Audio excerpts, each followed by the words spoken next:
This is Dan Limmer, founder of Limmer Creative. I have the good fortune to be here again with Bill Brown, who recently retired as the executive director of the National Registry of EMTs after 28 years there. Bill did a product for us called NREMT-PRep, which we're thrilled about. And we're doing a series of podcasts to talk to students and educators about examinations. So today's topic is how educators can best prepare their students for the national certification exam. It certainly is something at the mind of students when they go into that test center, but it's also in the mind of educators. So as I said, with Bill Brown here again today. Hello, Bill. Hey, Dan. How are you? Let's start. There's something that when we were in a meeting for the product, you talked about Swiss cheese and how that related to education. I think that would be a really great way to start this. Yeah, I kind of use that as a sort of metaphor that when I would be talking to people that were frustrated about the exam, I would often get them into a corner and say, okay, can you just tell me everything that you would expect to find on a patient with, say, anaphylaxis? And I would get 3-4 symptoms. I'd be like, well, do you think you might see this? Yeah, I'd see that.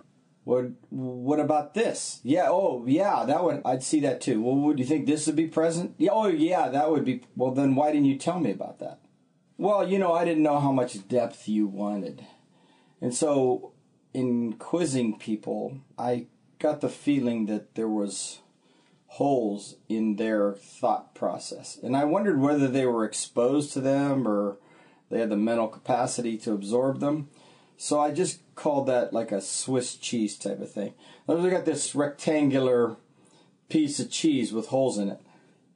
How did those holes get there? I mean, I've been in national committee meetings arguing about how long an EMT course should be, and I can see course planners and community colleges and everybody wanting it to fit within the framework of the time period that they have and the number of hours. But competency is an individual thing. And some people might make it in that, but a good percentage might not.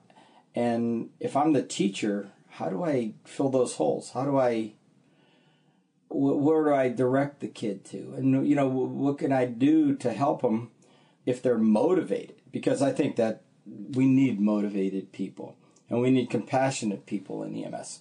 Some of the best EMTs and paramedics I know didn't score the highest in the class.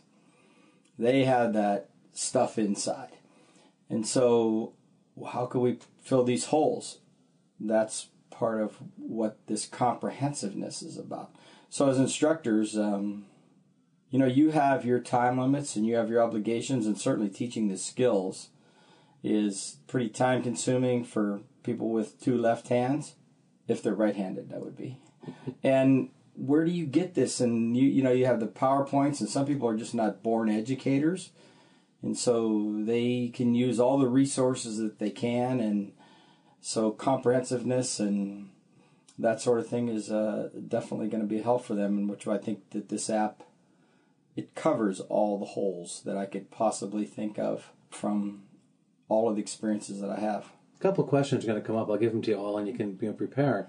But I guess one of the questions would be is, do you have any opinion on what the most common holes or issues are for students? How could instructors identify those? And then how, of course, could instructors remedy that and fix that in their classroom? Well, the holes are different for every student. That's the problem. You don't teach one-on-one. You teach 1-on-20 or 1-15. And so every student's going to have a different hole. When I taught, I tried to identify the holes by giving rigorous examinations. But sometimes I found out the hole was me. I didn't teach it right for them to understand it. And sometimes I felt the hole was them.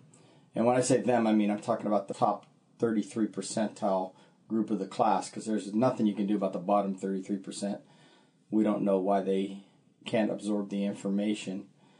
But if the top 33% was missing a question that I'd written, whose fault was that? And so we would get in debates with the students. It was always fun. And since I wrote the test, I got to decide whether the debate was right on their part or my part. I was the total judge in that situation. But the thing is that I think you can't figure that out. You know, that every objective in the old curriculum and every statement in the education standards is in black and white. Which ones are the most important? You know, that's what you need to go after, the most important ones. Well, that's subjective, and it makes it hard. So you got to be comprehensive. And if you only have a limited number of hours, you might need some assistance. And some people will learn better on their own, or will certainly augment your class on their own, and listen to these debriefs will be very helpful for them. What do you think challenges students the most? I know in our conversations we've talked about when students get to the exam, it's about making decisions based on facts that they're given. But are there any particular topic areas or even any broad stroke areas that you think are the most problematic for educators? American Heart Association, CPR stuff. Because if you read the books, the publishers and the authors, and I don't disagree with them, turfed off the CPR stuff to the Alcor guidelines or whatever, but as far as I'm concerned, that's American Heart Association guidelines. And unfortunately, many people think if you got that CPR card, you know CPR. Bull crap. You might know layperson and how to do the chest compressions and ventilations and that sort of thing, but there's a whole lot of information in there about oxygen delivery and pathophysiology, about ventilating patients, and they just don't know this. You know, I'm not giving any trade secrets out from the registry. They've been telling people this all over the country, that CPR is a big failing area. And I just believe it's because the instructor's teaching from the book. And I mean, I'm not going to fault that, but I'm not going to praise it either. You know, you have to use multiple resources as an instructor, not just the one book. And guidelines change all the time, and, you know, they need that CPR stuff. So there's, in this app, boy, there's a lot of CPR stuff. And, if you didn't teach it right or the students didn't learn it, they'll miss those questions. But when they miss them, they'll know why, because there's a debrief on them. It seems like we do think that you take the CPR and you get the CPR part, then you've got the cardiac chapter. It doesn't seem like the totality of those two things prepares people fully for it. No, I don't think so either. I think it's a shortcoming. But yet, this is where we can have a big impact in, quote, saving lives. I mean, I don't say that because you stopped somebody's hemorrhaging or you extricated them properly and got them to a trauma center, that you didn't, quote, save their life. Physiologically, there's too many things going on. But when you defibrillate somebody and they survive that, you save their life. And so cardiology is an important part of what we do. And CPR is important too. And in fact, many people would say the CPR, the chest compressions, and doing those properly are the most important part.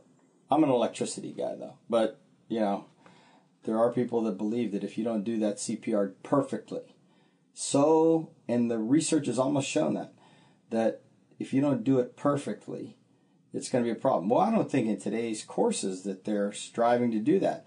Well, for a lay person, okay, give me a break. And for even a healthcare provider where there's going to be a whole cardiac arrest team showing up in the hospital, all right, you know, whatever.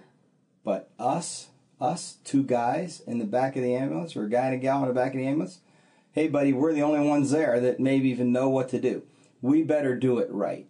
And I don't think that's emphasized. No, and I think your point about how there are tentacles that go into other parts of the course as well, just simple oxygenation and other things, right, are often missed. You teach educators how to teach pathophysiology. You're a guy that's into pathophysiology. You said that in a previous podcast that about 20% of the questions had to do with pathophysiology. It's one of the new things in the education standards. Not necessarily new. Some people have been teaching it. But it has a certain importance in understanding the background. What do you feel about the role of pathophysiology in the teaching and the ultimate understanding and decision-making of topics throughout the course? Well, Dan, didn't you listen to the debriefs? You should know. I hoped you'd tell me again. You should know. But to me, the mystery of what we do and why we do it and what is wrong with the patient and why they're exhibiting these signs and symptoms and what is their body doing to combat that is just right to be harvested. And there's so much value in that. And it's so hard to explain it to somebody who doesn't think of a pathophysiological approach to a patient. You were commenting about the lectures that we did at the educators meeting that were 8 hours long without any breaks for educators about pathophysiology. We were showing many of the nuggets about how pathophysiology relates to the symptomatology of the patient and how you can figure out if what you've done is improving the patient or if it is not. Understanding that really makes a big difference, I think. And so it was placed in the education standards because the prior version of the education standards, which was 1994, that was all gutted out of it. We, the nation, produced reactionary EMTs, not thinking EMTs. And when we sat around a table with the whole EMS education and practice blueprint folks, many of which were doctors, they were tired of EMTs coming in and reacting to symptoms without having any idea what was going on with the patient or whether what they did made a difference or not. And so that requires a little bit of understanding of physiology. Now, I want to say also that at the beginning of our course, we say you're not going to be a pathophysiologist after taking an EMT course. This is a lifelong learning event. But you have to have a foundation. You build a house with the bricks one at a time until they get to the top. And if you don't have the bricks solid at the bottom, the top falls over. So what we're doing here is we're building these bricks even at the EMR level. And each time you move on, as you move into the paramedic level, you're learning more and more depth and more breadth and more complexity about pathophysiology so that when you get out there to practice, and oh, by the way, you're not done learning then either. When you get actually out there to practice, you have a basis for your profession, who you are, what you mean to the public. Well, I think in this podcast we've gone from Swiss cheese right to pathophysiology, so this might be the time to call it a day. We're coming up. We try and keep these to 15 minutes. I think we will see how pathophysiology fits in decision-making. We have a podcast that will be coming up later, which will talk about some really challenging test questions. And I think it certainly comes into the part of the decision-making process there for the pathophysiology, and we've chosen a couple of those questions where I think it highlights that. Yeah, I will tell you that a real good understanding of pathophysiology will help you eliminate some of the distractors.